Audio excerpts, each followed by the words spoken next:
Olá, começa agora o JR Entrevista. Em tempos de discussão sobre a volta do auxílio emergencial, o governo conta com os serviços da Dataprev para atender a população. Ligada ao Ministério da Economia, a empresa é responsável por soluções de tecnologia e em comunicação para políticas sociais. Bom, e para falar sobre o trabalho da Dataprev, o JR Entrevista recebe o presidente da empresa, Gustavo Canuto. Presidente, seja bem-vindo. Obrigado aqui pela participação no JR Entrevista. Eu que agradeço a oportunidade, Alessandro, Lívia. Muito importante poder falar sobre o que a Dataprev fez e fará para ajudar os brasileiros nesse momento tão difícil. Presidente, vamos começar falando um pouquinho, explicar, na verdade, quem é a Dataprev, Que empresa é essa? O que ela faz dentro do governo? Quais são as responsabilidades da Dataprev, ainda mais agora, em meio a essa pandemia? Bom, a Dataprev é uma empresa de 46 anos. Ela foi criada lá nos tempos idos como uma empresa de tecnologia da Previdência Social. Ainda hoje, ela como função principal é justamente fazer o processamento dos benefícios previdenciários. Dentre eles, a aposentadoria. A gente mensalmente processa 36 milhões de créditos de aposentadoria, o que equivale a 50 bilhões de reais. Isso nas últimas muitas décadas. Esse é o principal papel da Dataprev.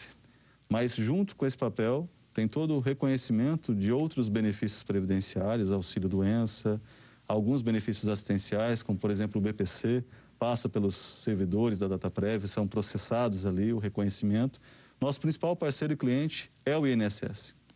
E dessa forma somos o parceiro tecnológico do INSS para fazer com que o cidadão consiga ter acesso ao seu direito da maneira mais rápida possível. Claro que isso é um sistema em evolução, mas a gente produz e ajuda o INSS a conseguir identificar aquela população, a parcela da população que tem direito. Mas não só o INSS. Nesses anos, a Dataprev evoluiu, aumentou seu papel e sua competência e hoje também atendemos o trabalho. Então, um dos grandes diferenciais que fizemos no ano passado e que foi muito utilizado, foi entregue no ano retrasado e muito utilizado no ano passado, foi a carteira de trabalho digital.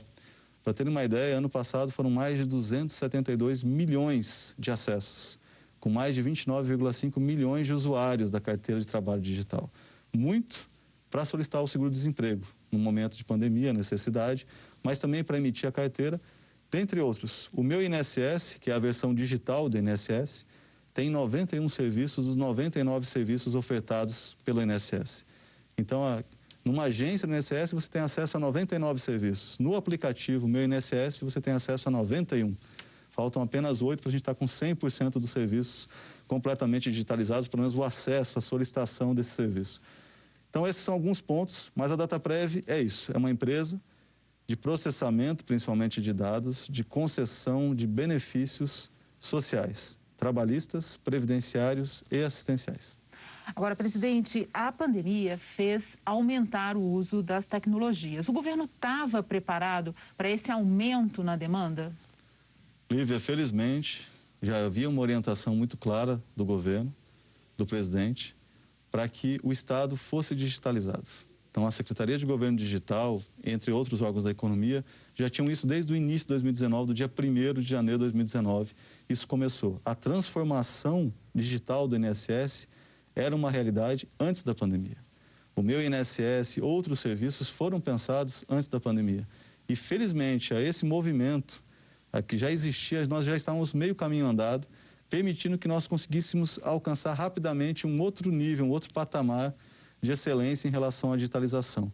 E isso facilitou que nós conseguíssemos, em pouco tempo, digitalizar outros serviços, fazer o auxílio emergencial, fazer o benefício emergencial, porque o governo já tinha toda uma máquina, todo um modus operandi voltado para a digitalização. Isso já era uma necessidade, já era um desejo e muito mais, uma realidade. Mas é claro que a pandemia acelerou o processo, mas o processo já existia desde o dia 1º de janeiro de 2019.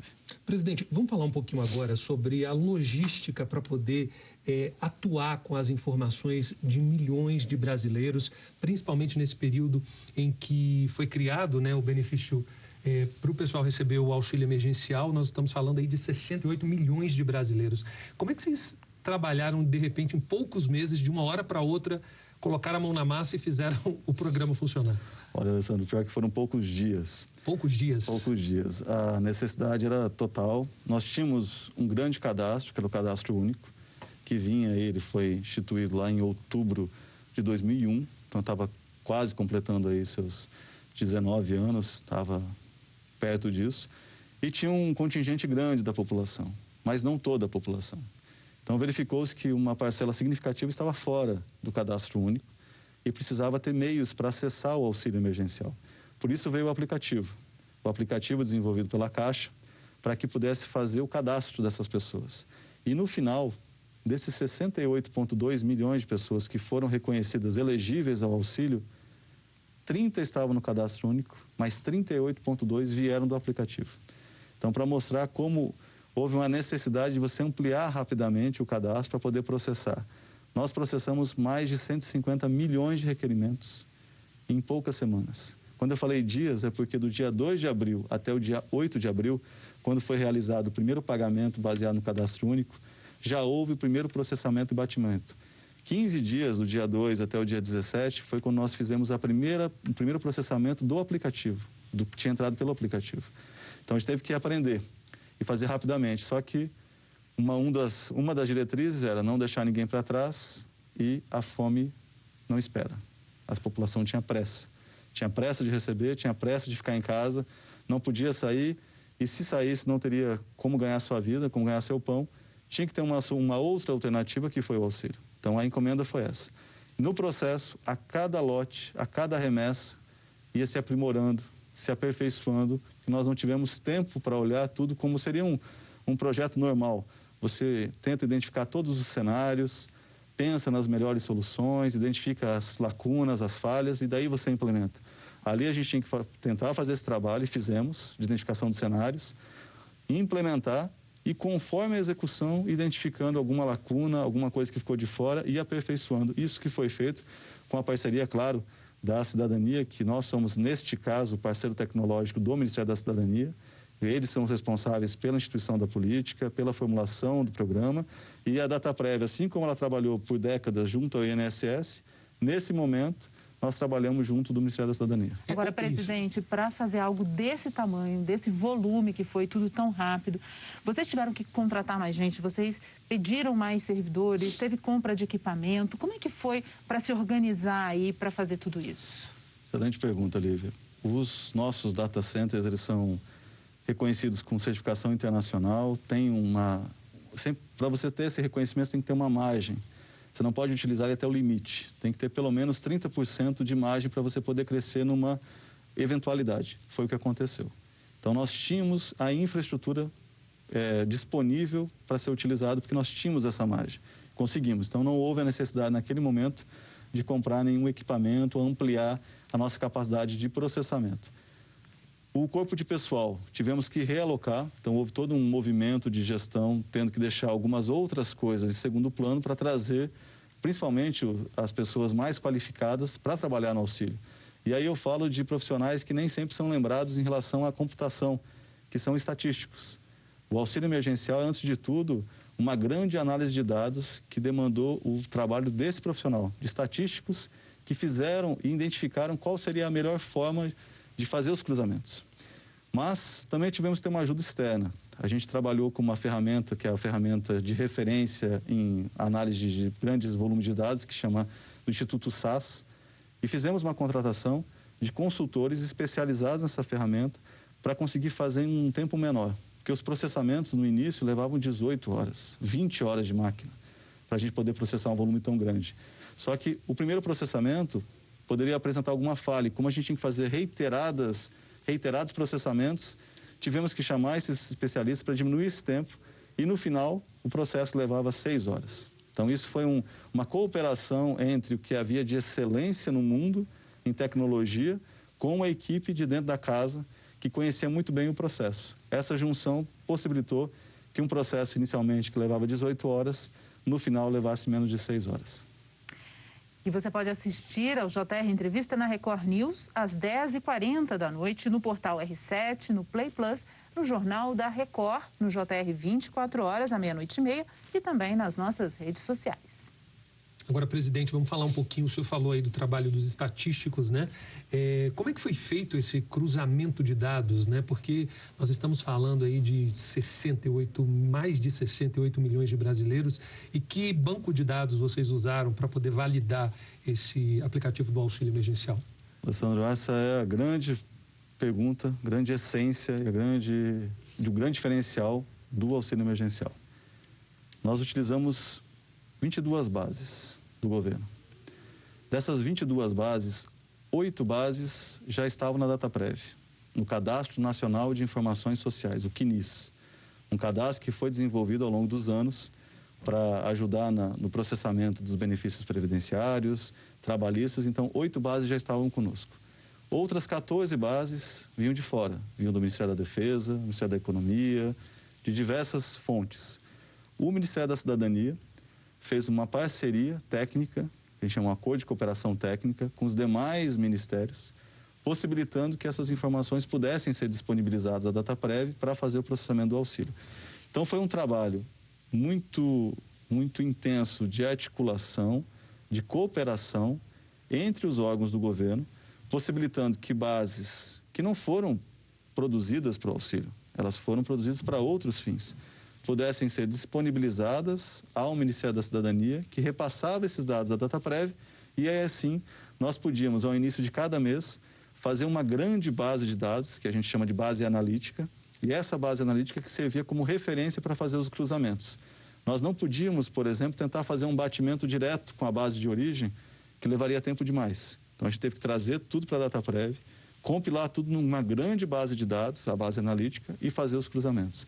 Mas isso eu insisto, foi porque um movimento de cooperação que eu acredito que não deve ter sido visto em outro momento, você fazer tantos ministros, tantos órgãos de governo cooperarem para um fim único. Isso fica muito nos bastidores, que é muito do processamento, mas foi um grande diferencial. Porque se não fosse essa cooperação entre os vários ministérios, coordenado pelo Ministério da Cidadania, nós não teríamos os dados, e sem os dados não teríamos como processar. Mas isso traz uma dificuldade. Essas bases têm origens diferentes, formatos diferentes, tempos de atualização diferentes. Então, você tem que fazer tudo isso, entrar numa mesma base, compilar tudo aquilo, mas nem todas elas são atualizadas no tempo que você precisa. Algumas são atualizadas mensalmente, outras são atualizadas semanalmente, outras são atualizadas diariamente. Então, depende do grau de atualização, o dado que você teria ali seria diferente. E isso a população viu, porque quando a gente fazia o processamento, ela verificava que aquela informação que estava no site de consultas da DataPrev não correspondia exatamente à situação dela no momento. Mas isso porque as bases não conseguem refletir a situação daquele instante. Elas refletem uma situação passada. Então, muitas vezes, um determinado cidadão havia perdido o emprego no mês em que ele estava, mas no mês anterior ele tinha um emprego. E para nós, para os sistemas, eu ainda estava tendo a visão do mês anterior, não do mês presente. E por isso o cidadão era reprovado, não tinha direito ao auxílio, e por isso ele falou assim, mas eu não estou empregado. Só que a gente leva um tempo até as bases serem atualizadas. Por isso a contestação. E em compensação também, presidente, por outro lado, né, teve muita denúncia, por exemplo, de servidores públicos, de pessoas que não eram para receber o benefício e acabaram recebendo, né? Com a tecnologia não foi possível barrar isso, prever isso? Vivi, a situação a gente depende dos dados, porque imagine, processar 150 milhões de requerimentos não tem como você ter intervenção humana. Então isso tinha que ser feito exclusivamente pelas máquinas, com determinadas regras baseadas nos dados. Se eu tenho os dados, eu consigo fazer o batimento e eu tenho o resultado correto. Se o meu dado está desatualizado ou está incompleto, eu não consigo identificar aquilo. Então, alguns casos tiveram má-fé, roubo de credencial, pessoas se passando por outras, pedindo auxílio, mas em muitas situações, realmente, aquele cidadão, para as bases de dados federais, naquele instante, ele atendia os requisitos. Muitas vezes requisitos que podiam ser até imorais, mas eram legais. E nesse sentido dependia do próprio cidadão falar, olha, eu não preciso do auxílio.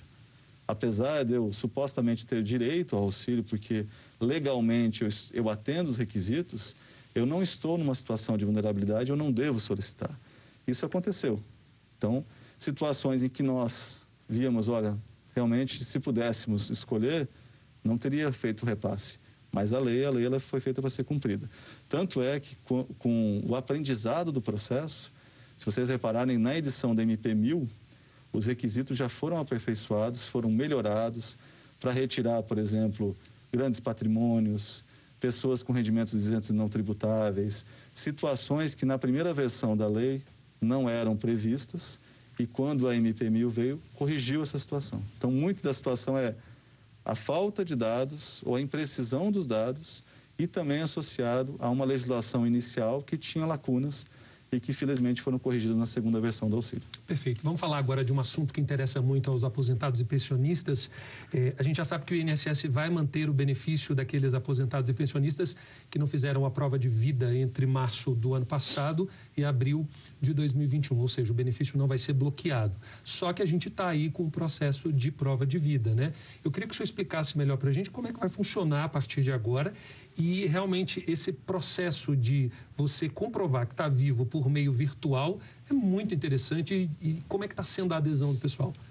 Sandro, esse é um projeto que deixa a DataPrev muito feliz ter participado junto com o CEPRE, e aí a gente vê a sinergia entre as duas empresas, porque você possibilitar que aquela pessoa, um aposentado, geralmente de idade mais avançada, já com até alguma dificuldade de locomoção, num momento desse, não precisar se deslocar para uma agência bancária para provar que ela está viva e poder fazer isso pelo celular, na comodidade da sua casa, é a grande missão da DataPrev, que é realmente usar a tecnologia para trazer comodidade e facilitar o acesso e o exercício da cidadania. Esse é o nosso objetivo central, a missão da empresa. Como que funciona? Por meio de biometria facial, então aquelas pessoas que ou com carteira de motorista, com a base do Denatran, ou na questão do TSE, do título de eleitor, que fizeram o reconhecimento, e estão com a prova de vida vencida, poderão entrar no aplicativo, no caso, pode entrar tanto pelo meu INSS ou pelo meu GovBR, para fazer o reconhecimento facial sendo bem sucedido, isso automaticamente sinaliza para o INSS que a prova de vida foi concluída. Porque o processo funciona assim, você recebe um benefício, num determinado momento você precisa comprovar a sua fé de vida, que é a prova de vida. A partir desse momento, vai estar no aplicativo essa pendência. Se você entrar no meu INSS, ele vai falar, está pendente a realização de prova de vida. E aí o cidadão pode escolher entrar pelo meu INSS, ele é direcionado para o meu GovBR, ou entrar diretamente no meu GovBR, como ele preferir. Entrou, fez o reconhecimento facial, desde que tenha na base, foi bem sucedido, automaticamente o aplicativo sinaliza, este cidadão que tinha uma pendência de fé de vida, realizou com sucesso sua biometria, está comprovado que ele está vivo, retire essa pendência. Isso resolve o problema do cidadão. Simples assim. Agora, quais são os detalhes? Muitos tentaram entrar no aplicativo, falaram, não, mas eu não consegui, minha fé de vida ainda não está lá, porque não venceu. Não são assim, é só depois que você já tem aquela exigência definida. Então, aquelas pessoas que ainda vão ter a necessidade de fazer, elas podem ficar tranquilas que assim que aquela fé de vida dela for necessária, passou o prazo, vai estar disponível no aplicativo para que ela possa fazer por meio do aplicativo.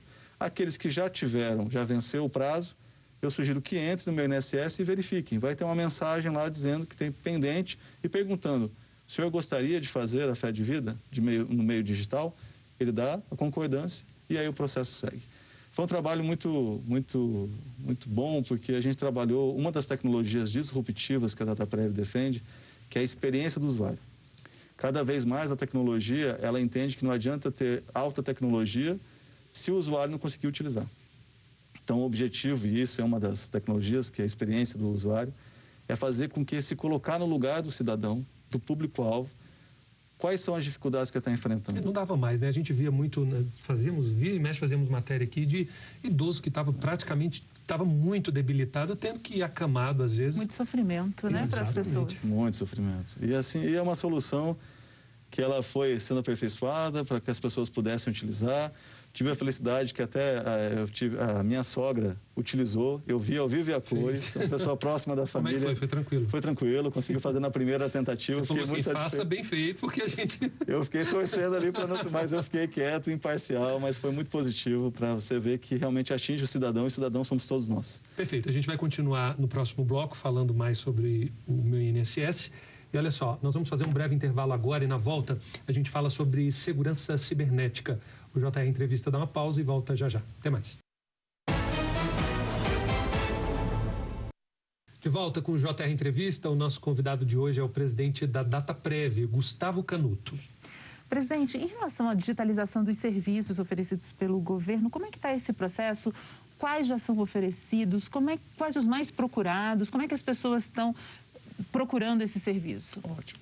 Bom, os serviços previdenciários pelo meu INSS, para solicitação de concessão de benefícios, seja de aposentadoria, auxílio-doença, todos esses acontecem e são muito procurados. O aplicativo da Carteira de Trabalho Digital foi um acesso tremendo, mais de 172 milhões de acessos no ano passado, justamente para a solicitação do seguro-desemprego e para a emissão da própria carteira de trabalho. Então, esses, sem sombra de dúvidas, são os mais acessados. Nós temos também a Elo, que é a virtual, que ela ajuda muito no sentido de responder às dúvidas mais frequentes, como solicitar a aposentadoria, como solicitar um benefício. Então, é um robô, um atendente virtual, teve 3,5 milhões de acessos de atendimentos no ano passado e tem tido uma resposta muito positiva. Mas eu elencaria, de fato, esses dois, o meu INSS, com seus 91 serviços, e a Carteira de Trabalho Digital, que inclusive ganhou, ano passado, em primeiro lugar, o Prêmio de Inovação da ENAP e ficou entre os top 3 do IBEST como melhor solução digital pública. Então, é algo muito exitoso. Essa solução para o Ministério do Trabalho, para a Secretaria Especial do Trabalho e Previdência, que foi muito positivo. Além disso, a gente tem os dois auxílios, né? Tanto o auxílio emergencial como o benefício emergencial, que se mostraram para solicitar, para ajudar aqueles que perderam seu emprego, e o outro para fazer com que não perdessem. Então, o governo tentou agir nas duas pontas, permitindo que aqueles que estavam empregados não deixassem seus empregos e aqueles que não estavam empregados ou tenham perdido seu emprego tivessem algum auxílio nesse momento. Mas a digitalização está a pleno vapor. Algumas espécies de benefícios, como nós chamamos, elas não estão totalmente digitalizadas. Então, a gente está trabalhando para que todo o processo possa ser digitalizado. Por quê? Cada vez mais vocês veem que existe uma necessidade do Estado ser mais eficiente, mais produtivo. Com o INSS não é diferente. Os analistas, eles têm muitas demandas, a demanda é crescente, e eles precisam ser melhor aproveitados, valorizados, porque são uma mão de obra especializada. Então, tudo aquilo que a máquina puder fazer, aqueles casos mais simples, o feijão com arroz, a máquina faz. E deixa o analista cuidar daquilo que é mais complexo. Com isso, a gente consegue aumentar a produtividade desse analista, aumentar o número de requerimentos que são processados e, com isso, reduzir as filas, diminuir os tempos, fazer com que o cidadão que faz uma solicitação e que às vezes esqueceu um documento, que ele possa rapidamente saber que esqueceu aquele documento, que é uma exigência, e cumprir aquela exigência para o pedido dele realmente ser atendido. Que essa é a nossa preocupação e sempre foi, é tentar usar a tecnologia para facilitar a vida do cidadão e valorizar a mão de obra pública. Ou seja, aumenta a eficiência, diminui fila, diminui reclamação e presta o serviço que tem que ser prestado, né? Enfim. Presidente, agora vamos falar de um assunto relacionado aí ao imposto de renda, né? Já está aberto o prazo para a declaração do imposto de renda. Quem recebeu mais de R$ 22.847,76 e recebeu o auxílio emergencial vai ter que devolver esse dinheiro. Como é que vai funcionar isso? Como é que vocês vão atuar para poder receber esses valores? Houve uma solicitação do Ministério da Economia para que a Dataprev fizesse esses batimentos, pudesse levantar esses números, né, e entregar essas certidões para as pessoas que realmente tiveram esse rendimento adicional. Então, assim como há aquele comprovante de rendimentos, também você precisa ter uma comprovação que você recebeu o auxílio. Então, essa foi a encomenda, mas essa é uma política realmente definida pela Receita e pelo Ministério da Economia. A Dataprev ali, o nosso papel é só disponibilizar as informações para que eles pudessem fazer esse cruzamento. Então, os critérios que foram definidos pelo Ministério da Economia e pela Fazenda devem ser estabelecidos. O que a Dataprev vai fazer é disponibilizar, fornecer para a Receita, falar, esse cidadão recebeu tantas parcelas do auxílio, e daí, se lá nos rendimentos declarados pelo cidadão tiver superior a esse prazo, o valor estipulado pela Receita, ele vai ter que fazer essa restituição. Mas nosso papel, nesse caso, é apenas realmente passar a informação para a Receita poder fazer o processamento. Presidente, a gente tem visto que sites oficiais do governo, tribunais, têm sido alvo de ataques de hackers. Dataprev também é um alvo frequente? E outra pergunta, já vou fazer a segunda. Durante esse período de aumento do trabalho da Dataprev, auxílio emergencial, aumentaram também as tentativas de ataque? Algum foi efetivado? Vive assim para as duas primeiras e não para a terceira, felizmente. Sim, somos alvo frequente, as informações que são guardadas nos servidores e data centers da DataPrev são muito sensíveis, têm valor de mercado, contam da vida da pessoa, dos rendimentos da pessoa, então são informações muito preciosas e são guardadas realmente com todo o cuidado e zelo, com as melhores práticas, melhores técnicas, com o equipamento mais moderno que possa existir. Inclusive, a gente fala isso com muita propriedade, comparável aos maiores data centers do mundo. Eu falo aí de grandes empresas multinacionais. Na época do auxílio, sim, teve um aumento substancial dos ataques, das tentativas de invasão, de roubo de dados, roubo de informações. Mas, felizmente, na terceira pergunta, não houve nenhuma invasão bem-sucedida, nenhuma das tentativas logrou êxito, nenhuma informação do auxílio emergencial foi disponibilizada, a não ser para aqueles que tinham direito e legitimidade de receber. Havia uma preocupação adicional, não só com um roubo maciço dos dados credenciais, mas com as informações privadas, que com a LGPD há uma preocupação também com a proteção da privacidade.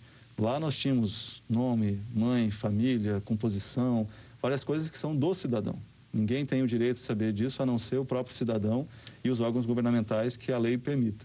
Então, essa era uma preocupação adicional também e que foi. Então, não houve nem um roubo de credencial, nem tampouco uma invasão, uma violação da privacidade das pessoas. Perfeito. Lembrando que você pode assistir ao JR Entrevista na Record News, às 10h40 da noite, pelo portal R7, também no Play Plus, no Jornal da Record, no JR 24 horas, da 00h30 e ainda em nossas redes sociais. Presidente, o senhor disse aí agora, né, que vocês houve uma tentativa e tudo, enfim. Mas algo que me chamou a atenção é que a época em que, mencionado pela Lívia, de ataques a tribunais como o STJ, a gente teve o NB, o próprio governo do Distrito Federal, foi tudo do mesmo momento. O senhor disse que eles fazem como um lead case, né, um estudo de caso, e o próprio pessoal da informática da DataPrev começa a ficar ligado quando há esses ataques. É mais ou menos isso? Acende aquele alerta? Exatamente assim, Alessandra. Nessa questão é como se fosse uma guerra. E numa guerra, as tropas amigas, elas têm que se unir e compartilhar a estratégia. Então, quando há uma invasão em um órgão público, isso rapidamente é compartilhado com os demais órgãos públicos para identificar qual foi a vulnerabilidade que foi explorada e para que os outros possam rapidamente impedir que aquela mesma vulnerabilidade seja acessada nesses órgãos. Nós compartilhamos vários equipamentos, softwares que são semelhantes e que, por vezes, pode ter uma vulnerabilidade explorada pelo hacker. Então, no momento em que um órgão é atacado, essa informação tem que ser rapidamente compartilhada para que os outros possam se proteger. Isso vem acontecendo. E existe uma parceria, e essa parceria é muito positiva, aconteceu muito no ano passado, em relação ao Poder Judiciário, Poder Executivo, justamente para a gente verificar como podemos nos ajudar. No nosso específico, DataPrev e Cepro são dois irmãos, são empresas públicas de tecnologia, voltadas para finalidades um pouco diferentes. Em algumas áreas nos sombreamos, mas na maioria são distintas. Nós nos ajudamos um ao outro para que a gente possa realmente impedir ataques dessa natureza.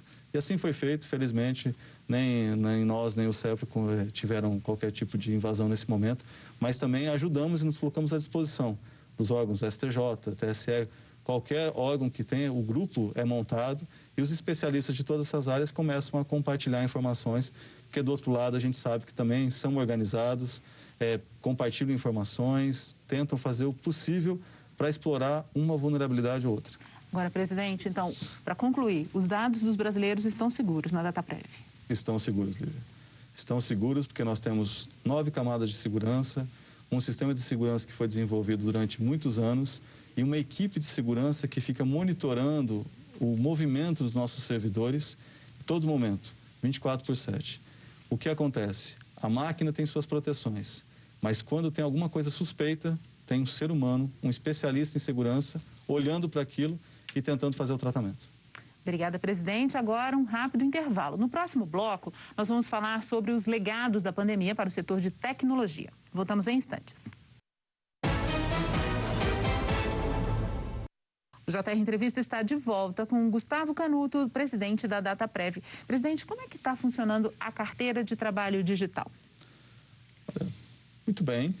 Muitos acessos, muitos usuários, a utilização em relação à emissão da carteira e também da solicitação do seguro-desemprego. Ano passado teve seu uso recorde, mais de 272 milhões de pessoas, mas claro que há espaço para evolução, para melhorias. Essa questão da identificação, que a gente coloca, estávamos falando há pouco da fé de vida, da biométrica, a identificação biométrica é algo muito relevante e é o futuro. Sem sombra de dúvida, os aplicativos, tudo aquilo que precisa de uma comprovação que você é quem diz que é, vai ser feito por uma biometria para garantir e te dar maiores acessos, que quanto mais podemos confiar que a pessoa que está alegando ser alguém é de fato aquela pessoa, mais o sistema pode ser utilizado para fazer ações e funcionalidades mais complexas que demandariam a presença em frente a um agente público. Então, quanto mais isso evoluir, mais os serviços digitais vão permitir que você faça de casa aquilo que você precisaria ir ao balcão, ir a um órgão público. Então, a carteira digital, ela ganhou prêmios, está bem, mas sempre em evolução. A gente acredita que, com o passar do tempo, com essas tecnologias, quanto mais nós tivermos a base biométrica estabelecida, temos hoje a do TSE, do Denatran, nós poderemos evoluir, colocar um número maior de brasileiros e cada vez disponibilizar funcionalidades que eram antes impensáveis de serem feitas pelo celular ou pelo computador. Presidente, além de desenvolver num tempo recorde, né, essa questão do auxílio emergencial, de estar ali atento a tudo, qual o legado que a pandemia tem deixado para a Dataprev e principalmente para o setor de tecnologia? Bom, o legado para a Dataprev, primeiro, desenvolvemos algumas técnicas de desenvolvimento do sistema diferenciado pela urgência, de cooperação entre as equipes. Então, como empresa, nós aprendemos a trabalhar de forma cooperativa muito rapidamente. O cadastro que foi gerado, com o cadastro de milhões de pessoas, isso é um grande legado para os nossos serviços, porque quanto mais dado, mais informação nós temos do cidadão, melhor é a informação que nós prestamos aos nossos clientes, que são os entes públicos. Então, para nós, mais é realmente mais. Quanto mais informação, nós conseguimos melhorar, qualificar o dado. E essa grande entrada de informações de um público vulnerável, em dificuldade, um público que muitas vezes está à parte dos sistemas do governo, agora nós conseguimos enxergá-los. E dessa forma, poder melhor balizar as políticas públicas e passar essa informação para todos os nossos clientes. E aí eu falo INSS, Secretaria Especial de Previdência e Trabalho, dentre tantos outros que podem surgir, Ministério da Cidadania, reformulação do Bolsa Família. Então, assim, é um sem número de oportunidades que esses dados vão poder trazer. Já trazem, nesse novo pensamento, nesse novo redesenho do programa, a gente já está utilizando o aprendizado, as informações para poder balizar qual seria o público-alvo mais adequado, quem deveria receber, quais foram as deficiências do primeiro programa. Então, em tecnologia, Big Data é uma tecnologia que veio para ficar. Inteligência artificial, que também foi utilizada no processo, veio para ficar. Experiência do usuário. E agora nós temos outras duas, que é a internet das coisas e blockchain, que são as 5 tecnologias que a Dataprev trabalha. Temos 5 centros de excelência espalhados no Ceará, Rio Grande do Norte, Paraíba, Rio de Janeiro e Santa Catarina, cada um deles cuidando de uma tecnologia. Mas nesse caso específico, nós vimos que Big Data e inteligência artificial e experiência do usuário foram primordiais para entregar essa solução à sociedade. Perfeito. Recebemos aqui o presidente da Dataprev, Gustavo Canuto. Obrigado aí pela presença e pelos esclarecimentos. Agradeço muito, Alessandro. Obrigado pela oportunidade. Obrigado, presidente. O JR Entrevista fica por aqui. Lembrando que você pode assistir ao programa na Record News às 10h40 da noite, no portal R7, no Play Plus, no Jornal da Record, no JR 24 horas, à 00:30 e também em nossas redes sociais. Gustavo Canuto, presidente da Dataprev, muito obrigada pela entrevista. Obrigada a você também pela sua companhia e até a próxima.